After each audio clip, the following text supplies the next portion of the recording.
Do you remember where you were when you were on Wednesday, March 18th at 7:709 a.m.? I'm just going to share a little story. I was walking into the city and county building. It was dark. The lights were flashing all around me, the light posts. I heard popping sounds. Alarms were going off. And I thought, this is really weird. Then we must be having a brownout or something, power outage. And as I walked towards the city and county building, if you can imagine that big, beautiful Gothic building, the front doors were swinging wildly, pounding back and forth, back and forth. And I thought, this is really strange because it looked like it was haunted. But foolishly, I just thought, I feel okay. I'm just going to go to work. So I entered the building and sat down and proceeded to work. All of a sudden, my phone started ringing, telling me it was an earthquake. We had just had an earthquake, 5.9, 5.7 magnitude. And I got a call from my boss. She told me, Bonnie, you need to evacuate the building now and go home. So I left the building. And when I went home, I proceeded to work at my desk, and there was another rattle and roll. I continued to work, and then I finally gave up and checked out and called it a day. That was probably about 9 o'clock. So that's where I was. And I'm sure you each could tell a story about where you were when we had the earthquake a year ago on the March 18th. Because of that, we thought we would invite Mac Lund. He is from a retired Unified Fire Battalion Chief. I hope I said that, Mac, right? And from Murray City and from Salt Lake County, actually, but he is now working with Murray City. And just to let you know how Murray City works, they have actually divided up Murray City into 3 quadrants, and there's a fire chief over each quadrant, and our chief is Mac Lund, and we appreciate him coming and being with us and talking about emergency or earthquake preparedness. I'm going to introduce you and tell you a little bit about him. He's had 42 years as a first responder, 40 years EMT and paramedic, 25 years as a post-certified peace officer with the Salt Lake County Sheriff's. Wow, that's interesting. You cover all the bases, don't you, Mac? It was just with search and rescue, but you had to be post-certified way back when I started. Wow. He spent 12 years the Alta Marshal Office. That's the Alta. So do you ski? Yeah. Wow. 32 years with the Salt Lake County Fire, Unified Fire. And like I said, retired as a battalion chief. And then he, while in the fire service, he worked as a key officer, wildland fire captain, helped start the Utah Task Force 1 urban search and rescue team, and started the heavy rescue team. I'm going to turn it over to you, Mac, and he has some interesting facts about himself. He also served at 9/11, and if we have time, I'd love him to share some experiences that he had at 9/11. So, Mac, I'm going to turn it over to you and mute myself. All right. Thank you. Thank you, Bonnie. I just want to say I'd really like this to be an open discussion. I don't have all the answers. I know that Bonnie sent out the newsletter that I got about the duct cover and hold, and I'm basing most of this around that. And I'm going to do just a short PowerPoint, but I would love questions if I can answer them at the time, or we can save them to the end. It's open discussion. If somebody has a good idea on what to do, we can do that also. So we'll try and make it as easy and flowing as we can. But one of the big things, like Bonnie was saying, I was laying in bed and there had been some construction in our neighborhood, and I thought, they are just starting early this morning, and that's a lot of racket. And then I I woke up a little more and said, that's an earthquake. And just that strange deer in the headlights look, didn't do what I was supposed to do. If you're in bed, you should duck and cover by covering your head with your pillow and protecting yourself. Didn't do any of that. Took a minute to wake up. And so it's very easy to be fooled by what's going on or not thinking about it. A friend of mine was on the road and they were sure they had a flat tire. They pulled over, and by the time they'd pulled over, it had stopped, and they thought, oh, that's interesting. Checked their tires, got going again, then heard everything on the radio, what was going on. So you never really know, and it's always a different feel if you've never been in that situation. So we can talk about a lot of things, no matter how you were prepared. And it's like Bonnie was saying, the doors flapping, you're thinking, well, that's strange instead of earthquake. It's just one of those things. It's a natural reaction to take a minute to go realize what's going on. Now, if you live in earthquake country, you've been through them. My sister lived in California, and there were a lot of them down there when she was down there. She knew exactly what it was. She's just like, hey, earthquake, and she knew what to do. So we need to practice. With that being said, I'm going to just pop up this. Hopefully I can do this. I'm going to share my screen and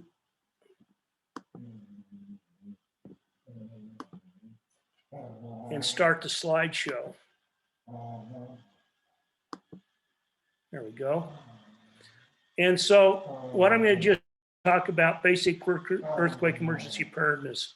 And this is just a preparation review, just a quick double check and a few things beyond the basics, because sometimes everybody's got the basics really well, but it's those other things that you don't have.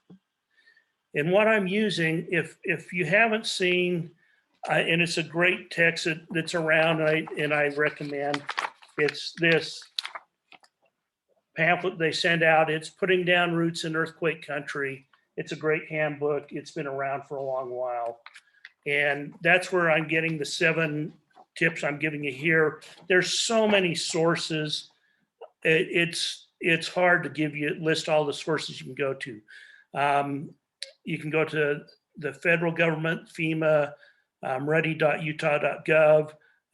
You can go to a lot of places, and they all have a little bit different. And I suggest that everybody get as much as you can, because the more information you have, the better off you are.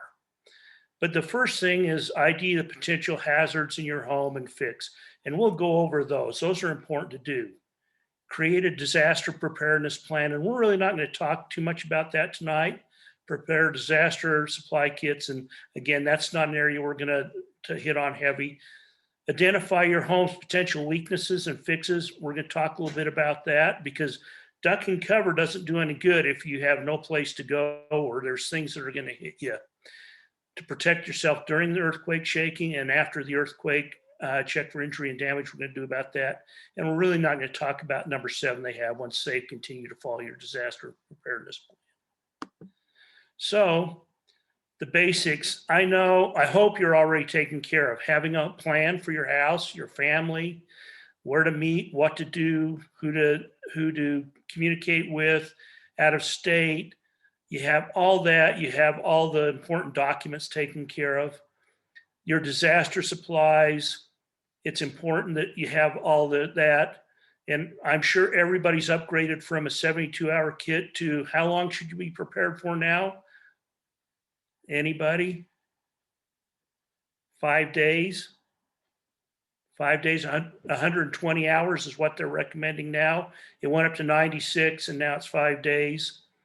You can't always do that. So in your car, you may still have a 72-hour kit in some places, but the 5 days is what they really want you to have. You can have emergency supplies well beyond that, and that's always good, but be prepared to handle everything for 5 days. That's pretty important. The other thing with your food storage, and I've seen some places, and I grew up in Salt Lake City on Princeton Avenue, a brick English Tudor home that was built in the 30s, right on the earthquake fault. And do you think we ever thought about or prepped for earthquakes? Oh, it's never going to happen. It's, that only happens once in a while. We're prepared, this and that. Well, the home itself was a major problem. And of course, we kept everything in the basement. Where do you think our supplies would have been if the whole house would have collapsed, which it was? It was just an old English Tudor brick, unreinforced masonry house in the basement. Do you think we could have gotten to them with all the house on top of it? Probably not. So think about where you're storing your food and if you can get that. So you may want to split your kits and have the 5-day kit upstairs where you know you have access if everything else is in the basement. So think about that. Also think about the storage temperatures. One of the reasons the basement's good, it's cool and dry. However, you can't have it all there like we talked about. So you need to put it elsewhere, like the 72-hour kit you carry in your car.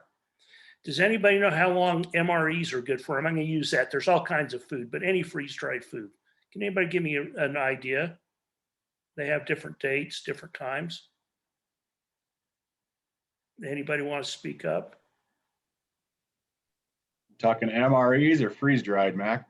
MREs. Let's go with MREs or freeze dried. Either one. They have all labels on them. Yeah. What do MREs say? MREs, they usually say 5 to 8 years. Good. That's, yeah. So with the MREs, have you read the fine print on that, Brad? Yes, it's depending on the temperature. Exactly. And that's what a lot of people forget. They can go bad in as little as 90 days in high heat. So people need to realize that if that's what you car, they're good for a summer and they're shot. So you need to really be careful and think about that. All that. Your medical needs, that's another one that, you know, you're going to need that right away. Just make sure you cover everything, including power for any medical devices you have. Pets, and you'll probably hear the dogs in the background. We have dogs. I work with the dog rescue group, so dogs are important. Make sure you have everything, food and water for the pets, any meds they need, warmth for them too, a carrier or a kennel, a leash, and most importantly, to be a good neighbor, poop bags. That's important to have in your kit for your dog. Weather, are you prepared for cold weather? And a lot of people say, yep, I've got my fireplace as your backup. Well, if it's a masonry chimney, do you really have a fireplace as backup? So be thinking about that. If your backup heat source is only your fireplace and your chimney is masonry, that may not be the best backup plan. So you need to think about that. And we'll talk a little bit about some of those other things. Transportation, mobility issues for people that need to be moved. And we talk about in the stop, drop, and roll or hold the wheelchairs. And I keep saying it's duck, cover, and hold. I'm so used to being a fireman, stop, drop, and roll. Duck, cover, and hold. Sorry, I get them. You need to be aware of that. And also with transportation, if you need to move your 5-day supply, can you do that? The time of the day is important. Like I say, when you're groggy in the morning or in the middle of the night, sometimes you're just not right and ready to jump in and have the flashlight you need or have the clothing you need right by your bed. Have you done that? Have you set it up? Also with time of day, have you really thought about if your kids are at school, if you're across the Jordan River, can you get back over here if the bridges are down? You know, hopefully you have your 72-hour kit and you've got a contingency plan to get back this way. So be thinking about those things that can happen. And having kind of thrown that out, are there any additional questions or concerns just in the basic disaster supplies I'm just talking about? Anybody want to add anything? Okay. Well, I have one question. Yeah. What do you keep the 5-day supply in? What kind of things do people put them in? You know, that's a good question. Some people will use a hard case, Mountain Smith bag. I've got a soft bag. It's a Mountain Smith, but it's a soft bag and it has dividers in it, so that works. The hard cases, like if you're putting it in and out of your car, that's a good thing to protect it for your 72-hour kit. So any type of a large tote will protect it and help protect it. There's all kinds of things. 72-hour kits, I have the tote, but it's a backpack inside there. If the backpack's loose, it can get damaged. So try and do things like that. Yeah, Bonnie. I put my 72-hour plus kit in a roller suitcase because I figure if I have to tote it somewhere, I can roll it on wheels, and if I'm on foot, because we have a ton of those suitcases just sitting around. So It- that's kind of an idea. Yeah, and that's a good point when it comes to that transportation I was talking about. One of those garden type wagons, so you can haul if you need to move somewhere. That's a good thing to have, or like that. That's very good. Thank you. Any other questions there before we move on? Okay. I'm going to go to, this is step 1 and 4. Basically, it's identifying potential hazards in your home and to begin to fix them. Anybody here have a house that was built pre-1980? Okay. Why'd you think, and it varies with wherever you are, but it's 80, and I'll get to the details in a minute. How about 88? Anybody have a home that was built before 88? Okay. So if your home was built before 1975 or 1980, it depends on when they enacted the building ordinances to meet earthquake codes. And they were brought in gradually. They were introduced in 75, but they were brought in. And if your plans were pre-approved, they may not have been in effect, even though your house 79, the plans may have been approved earlier, so the earthquake codes may not. But pretty much if you're after 1980, your house should be up to the current codes. 1988, the reason we have that in there, that's, again, you've got to be flexible with some of these because it depends on when the approval took place, when construction took place. There's things that happen. But 88 is when they added the flexible lines for gas and water, so you didn't have hard connections, and so you could have problems to look at there for breakage. If you still have a hard connection to your hot water heater, to your furnace, and so those are important. That's why we talk about those. Does anybody here have a house that was built before 1980 that's URM, unreinforced masonry, basically a brick house? I do. My old house in Holiday was that way. So yeah, it was built in 64. And so it was that way. Does anybody know why that's important? Can you define unreinforced? You It's mean you just- don't it's have just- studs around it? Yeah, it's just bricks, just basically masonry bricks. And what they'd do is they'd go up a couple of rows and have a cross row, then go up a couple across, they'd tie it together. They thought that would make it solid. But what happens, and especially with the older ones, the mortar falls apart. It was built on the conception, old unreinforced masonry, gravity is always down, the force is always down. And in an earthquake, the force is not down. It's lateral, it's moving all different ways.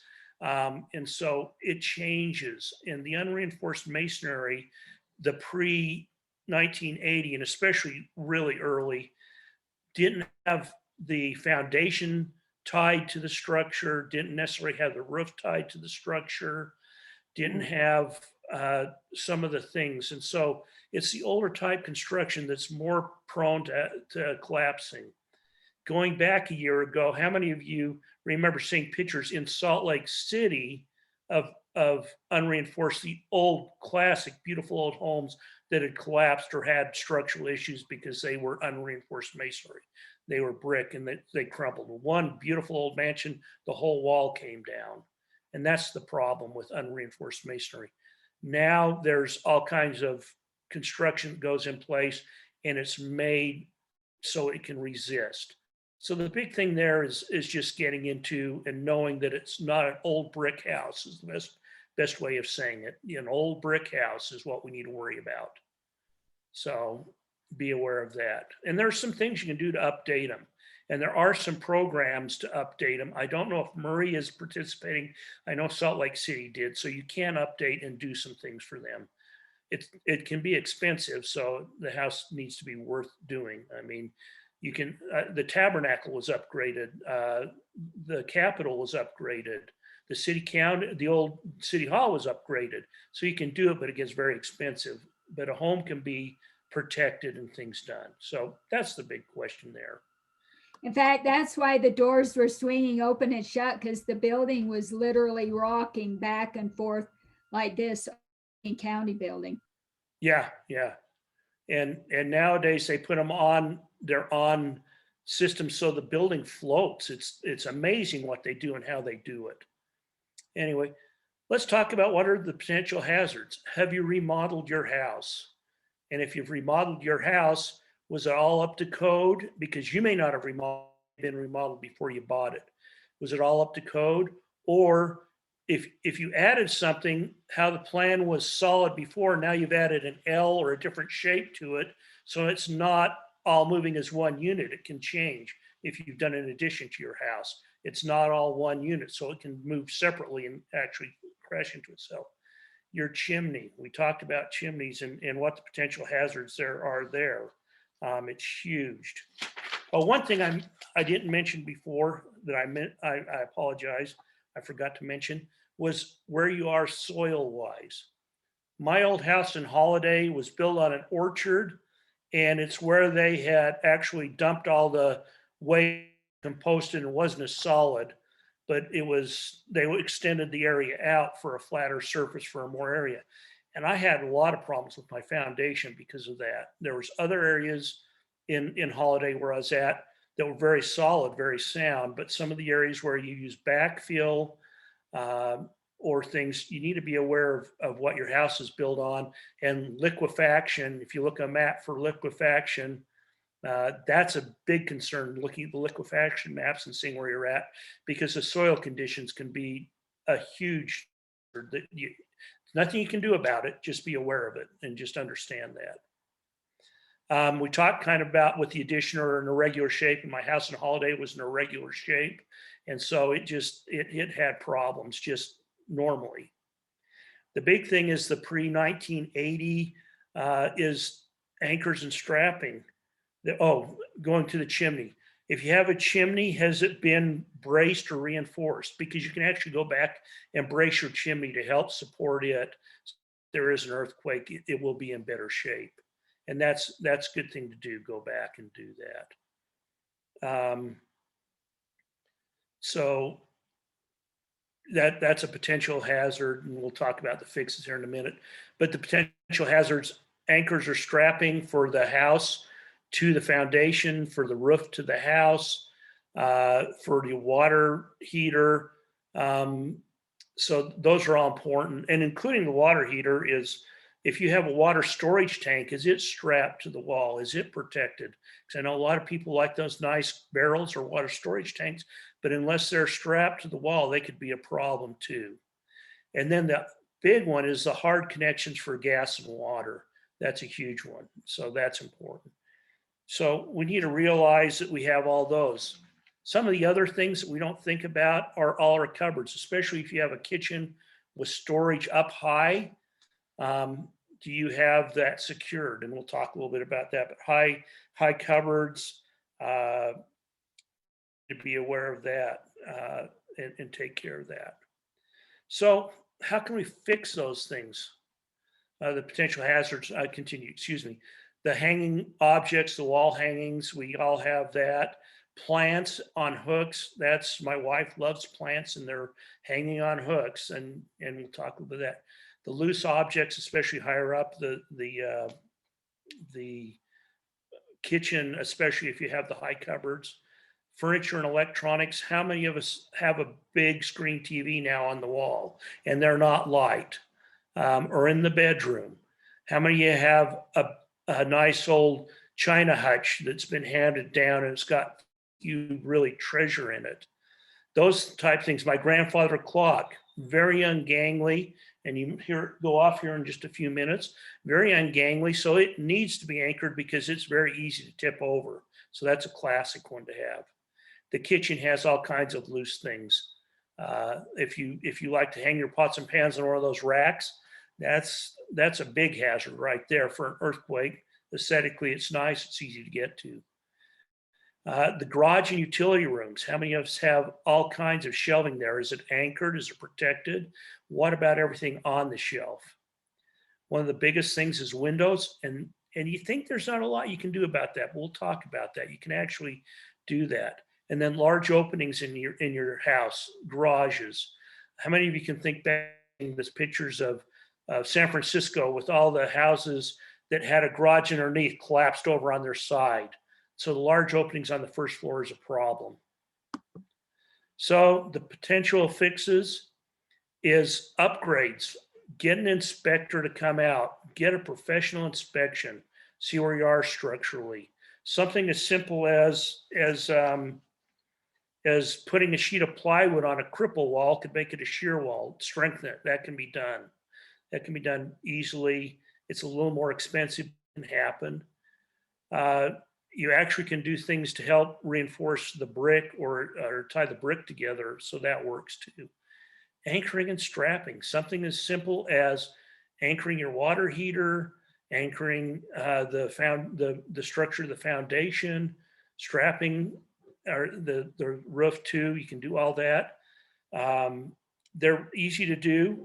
The big thing is starting to do anchoring and strapping for your furniture, for your TVs. They make things there. If you go online to IKEA to Amazon, you can see all kinds of, from cable straps that you need to drill into the furniture to Velcro straps that you just put a Velcro and it will help keep it in place.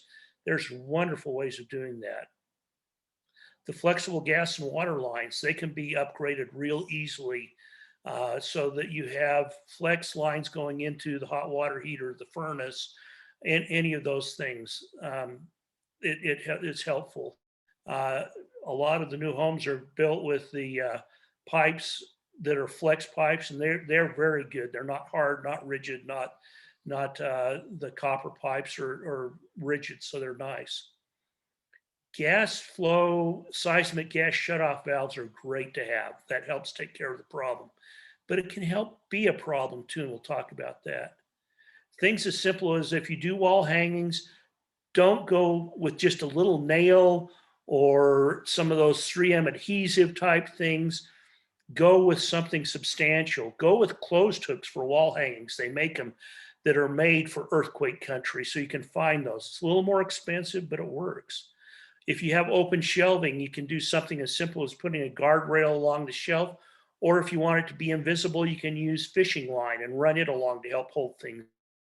You can also use things like earthquake putty, earthquake wax, earthquake gel to hold loose things in place. If you have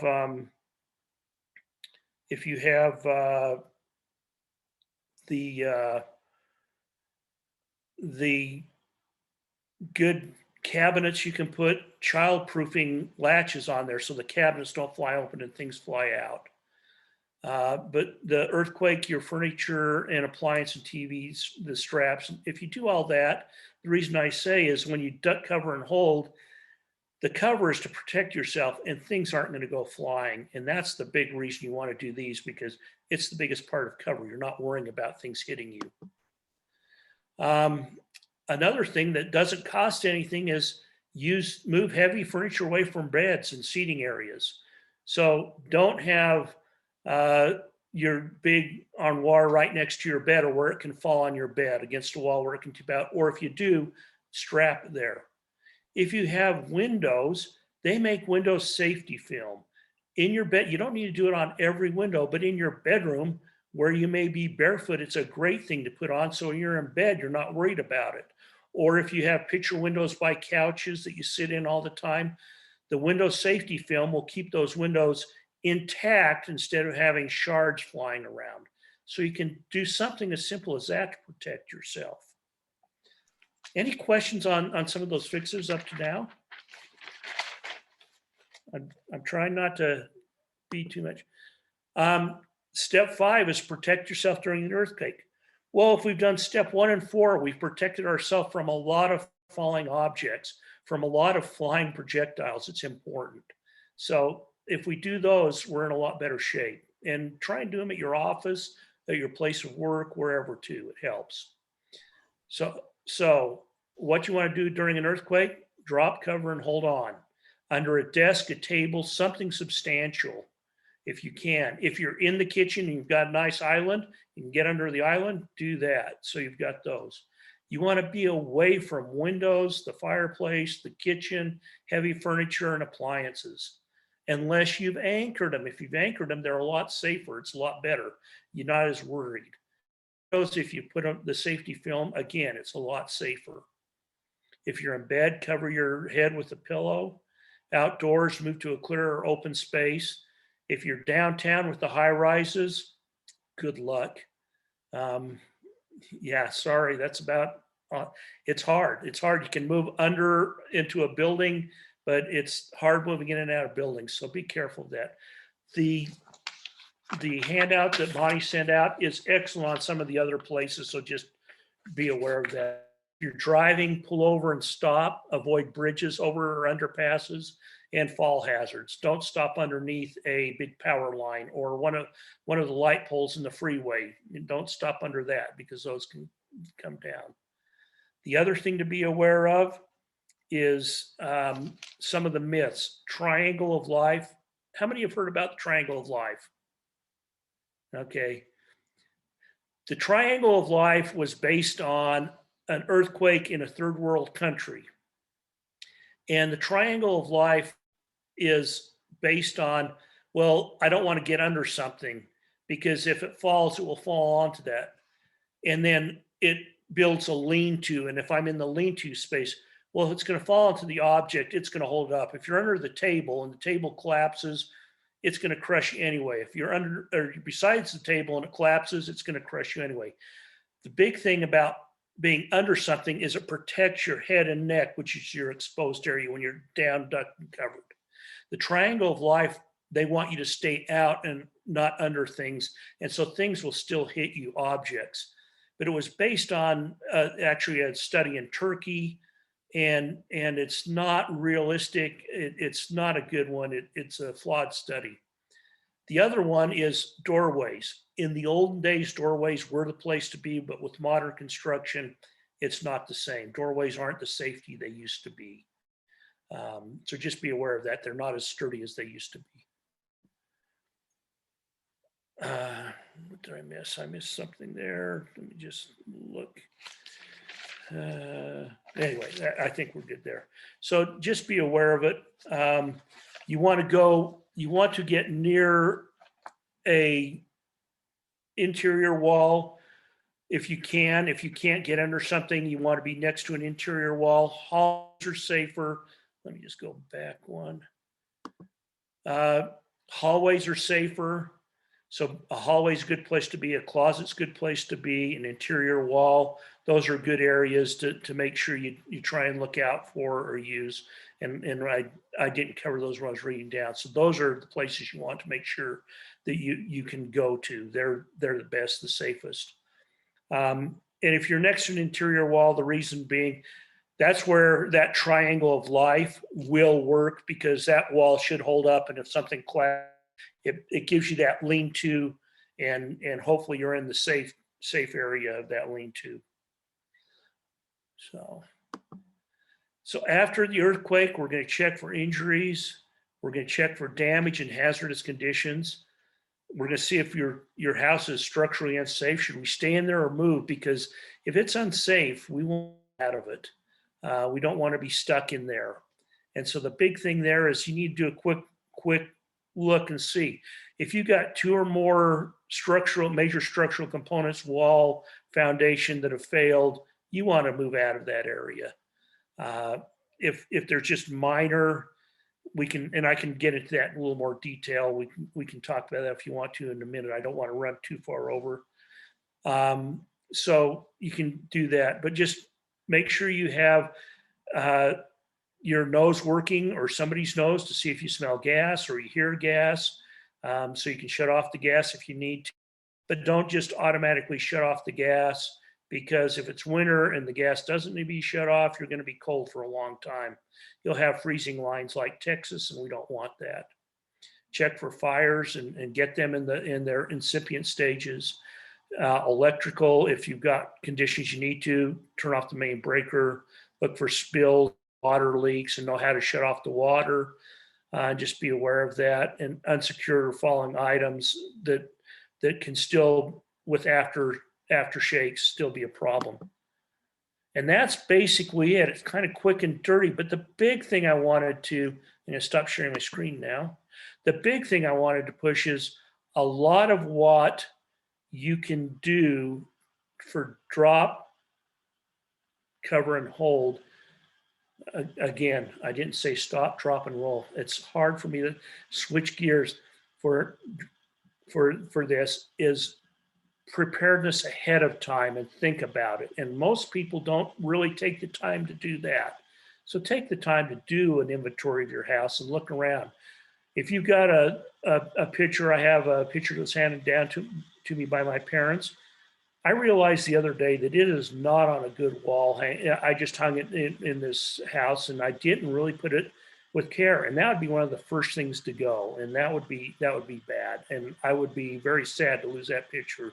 So I've got to change that. And that was going over this because I was looking around and you know what? I haven't done that yet. And that's one that I really need to do. And with that, Bonnie, I'll open it up for questions or whatever you want.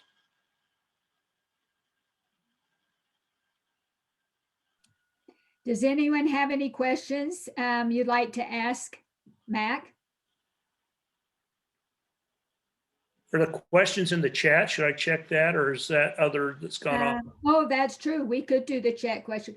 Did you have a question? Do you not, wait, Faye, you've got to unmute. Move your cursor down into the left-hand corner. And I saw about the Okay, PEX yeah. lines and that, yeah, you want the PEX or the flexible lines that they're putting in houses now, and that's very good as opposed to the old copper, which are rigid. So the PEX lines and the flexible stainless, you'll see. And if you have any questions, we can point that out. Anyway, sorry. Go ahead, Bonnie. Go ahead, Faye. If you have something that's sensitive to temperature, can you store it like in an insulated bag, and will that protect it a little bit better? Yes, yeah, it will. And if it's something that, especially like meds, if you know that you're going to have meds and you're worried about a power outage, to be able to have an insulated container of some type and a one of those bags that you can freeze and have that ready to go, so you can keep your medications cool. That's an excellent thing to have up and preparedness. And that's one of the things with medications to be thinking about. Well, you were talking earlier about those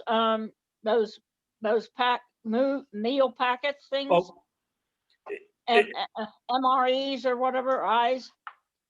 That's what I was wondering. If you put them in something that's an insulated thing, would that protect them from the extreme heat or cold? it can, but the problem is if it's like sitting in your trunk or in your car, then it's going to get hot too. It will not protect over a long period. So Yeah, yes, Okay, that short period as opposed to long period. Yeah, thank you. You're welcome. This is Kent Nord. You said something about film for glass, something to put over glass so it doesn't shatter, and windows, some kind of a film. You said, where do you get that?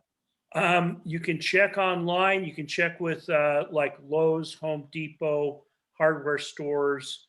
A lot of times it's sold where people usually get it is for glass showers. They use that so the glass doesn't shatter and go everywhere.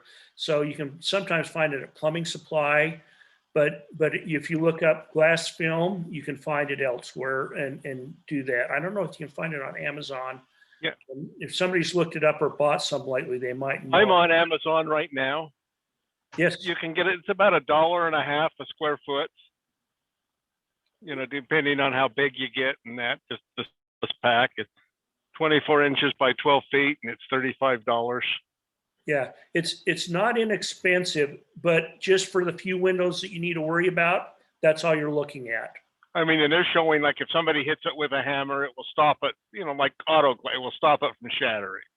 Yeah. Yeah, and that's why it's excellent to have for areas, sensitive areas, especially in your bedroom or your kids' bedrooms. That's another place that it's really good to have it. Just kids being kids. Thank you. Thanks for looking that up, Gary. I appreciate that. Yeah, and they also they have the putty you talked about too. You can get a small jar of it for like $4. To help hold things on shelves and that kind of stuff. So Yeah, and there's all kinds of little yeah. that you can look and see, and there's a lot of people have. I mean, the web is amazing for what you can find out with good information. Just look at it. Like I say, if you see the triangle of life, it's on the web, but it's not good. Make sure you have good. But there's little tricks and things like the fishing line, almost invisible for shelving, is a great one to help hold things in place. What other questions have we got? Oh, I've got a raised hand. Oh, that was you, Gary. Thanks.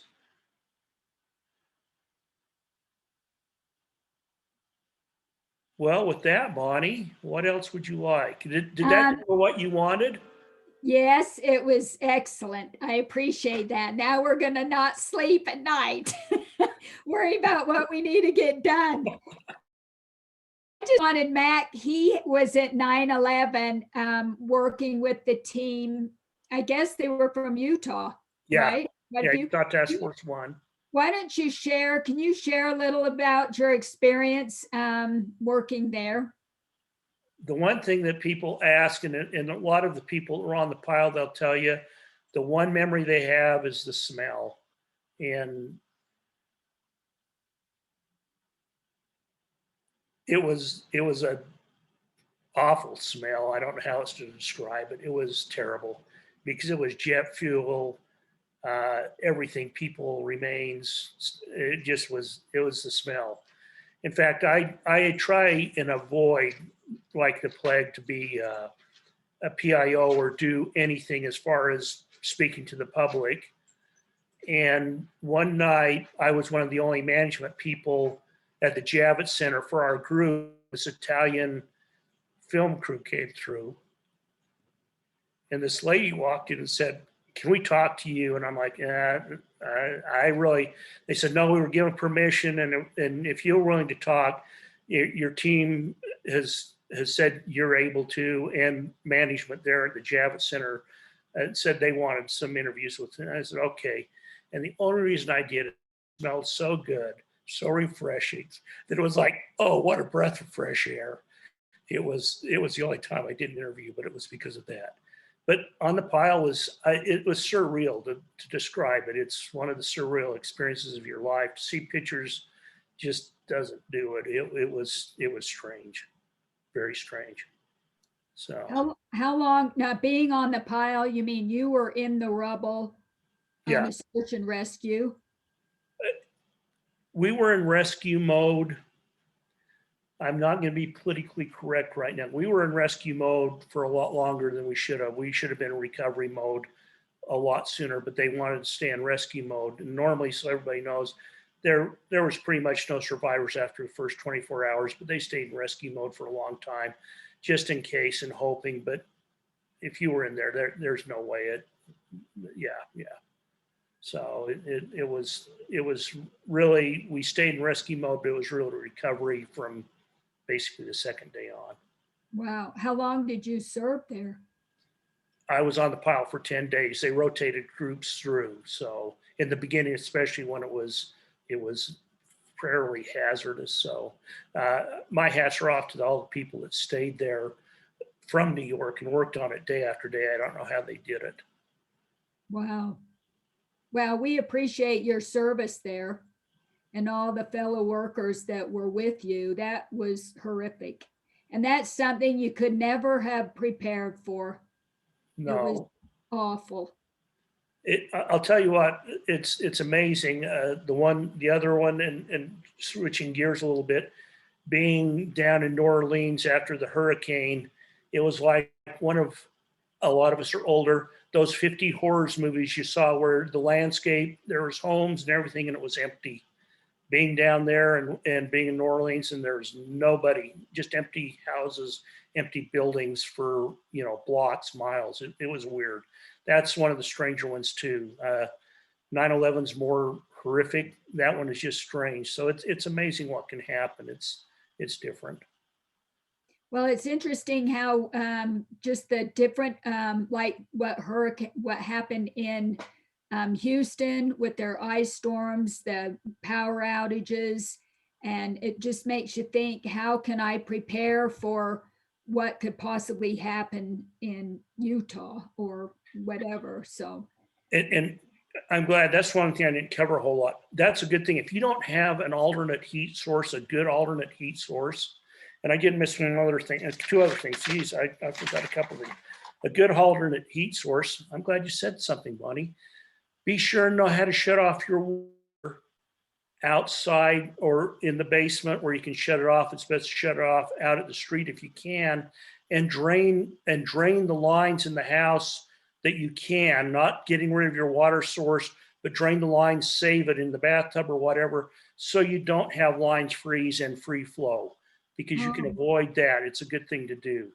Another thing is make sure, and this is one I wanted to cover, make sure you have a lot of visqueen plastic sheeting or tarps and duct tape, because if the windows do break, you can seal them back up so you can retain the heat in weather. And that's one thing that you really need to think about is, and it's a good way. And that's one thing we don't think about, the windows or if there's a separation with a small separation in your wall, that you can seal it off with a tarp or some visqueen plastic and then duct tape it on so you at least get a little barrier. And that's something I left off. I was going a little faster. I should have. So do that. And yeah, anyway.